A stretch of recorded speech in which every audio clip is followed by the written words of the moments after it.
In the history of modern technology, there is a name that almost everyone knows. He changed the way people use computers, and he also changed the way the world works. This person is Bill Gates. Today, people use computers in offices, schools, and homes. Many people open their computers every day to handle work, write, study, or enjoy entertainment. But few people realize that several decades ago, computers were huge and expensive machines that only a few organizations could use. One of the most important people who helped bring computers into everyday life was Bill Gates. Bill Gates was born in Seattle, in the United States. His family life was stable and warm. His father was a lawyer who worked carefully and seriously. His mother was very active in social activities and cared deeply about her children's education. In such a family environment, Bill developed a love for reading at a very young age. He was not the kind of child who liked to run around everywhere. Instead, he preferred to sit quietly and think about problems. Many times, he would sit alone in the corner of his room and read one book after another. He liked reading many kinds of books: history books, science books, encyclopedias, and stories about the future. He was always full of curiosity and wanted to understand why the world worked the way it did. Sometimes, after finishing one book, he would continue searching for more information just to understand one question clearly.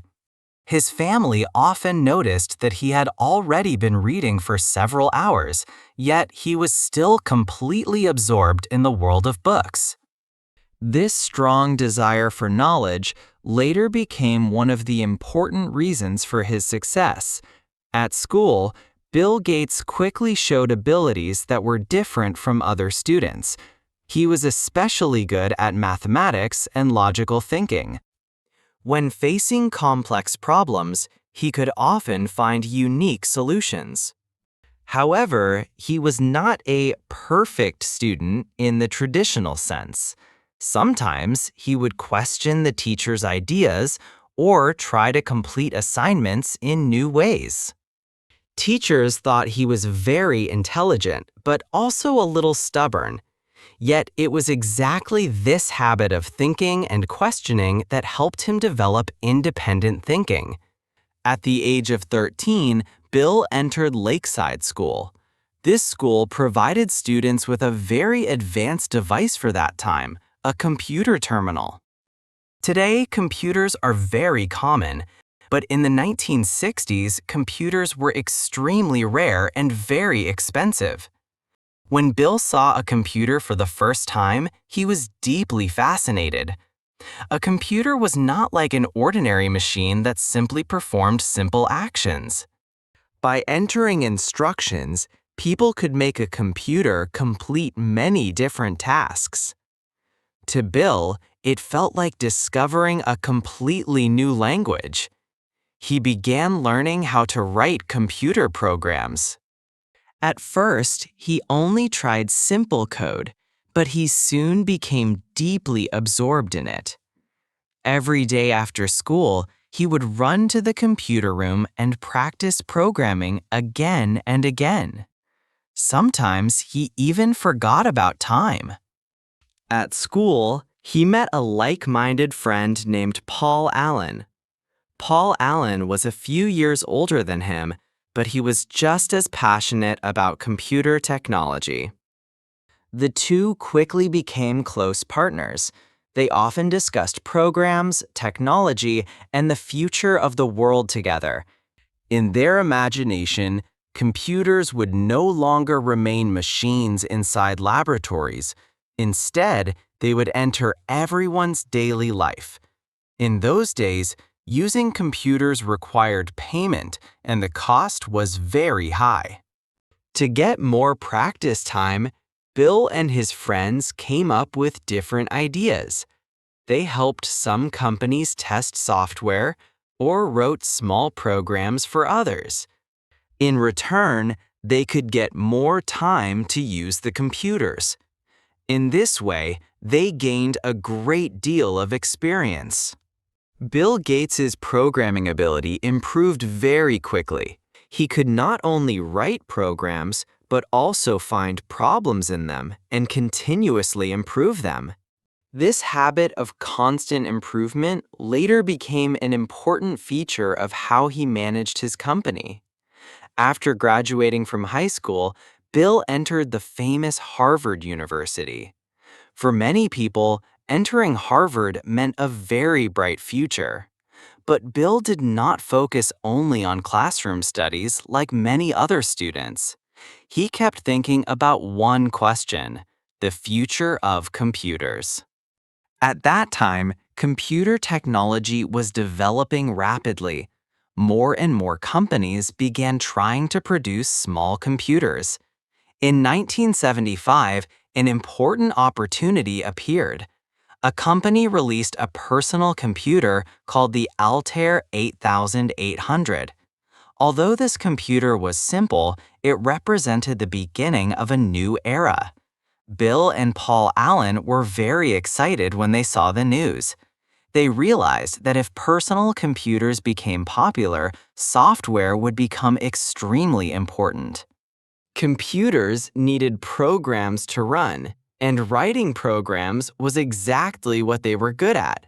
So the two decided to develop a programming language for this computer. To make this plan possible, Bill made a decision that surprised many people. He left Harvard University.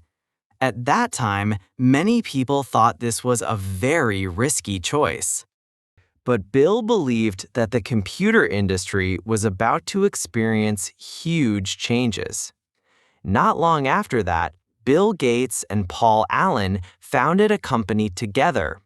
That company later became the famous Microsoft. Their goal was simple but very ambitious: to make sure every computer could use their software. The early days of the company were not easy. The company was small and there were not many employees. Many times, they had to work continuously for more than 10 hours. Bill was very strict about work. He often personally checked program code to make sure the software quality was high. Employees often said that he could spot problems in a program at a single glance. In the early 1980s, another important opportunity appeared. The famous computer company IBM was developing a new personal computer and needed an operating system.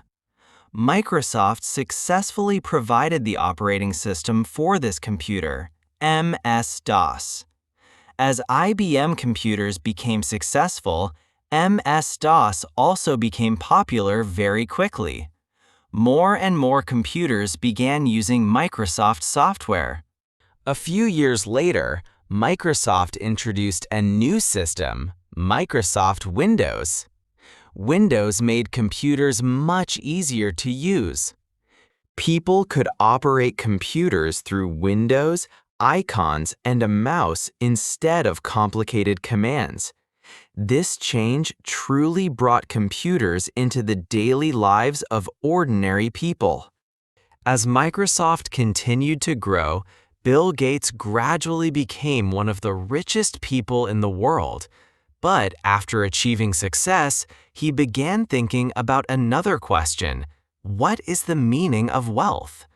He believed that if a person had enormous resources, that person should also take greater responsibility. In 2000, Bill Gates and his wife created the Bill and Melinda Gates Foundation. This foundation focuses on solving global problems related to health, education, and poverty. They support vaccine research, help prevent diseases, and provide funding for educational programs around the world. Through these efforts, medical conditions and educational opportunities in many countries have improved. Later, Bill gradually reduced his daily work at Microsoft and spent more time on philanthropy and technology research. He still keeps the habits he had when he was young, reading and thinking. He still reads many books every day and follows developments in science, energy, health, and other fields. He was once just a child who was full of curiosity about the world. But it was exactly this curiosity that led him step by step onto a path that would change an era. Sometimes, a decision that seems ordinary can change a person's entire life, and one person's life can also quietly change the whole world.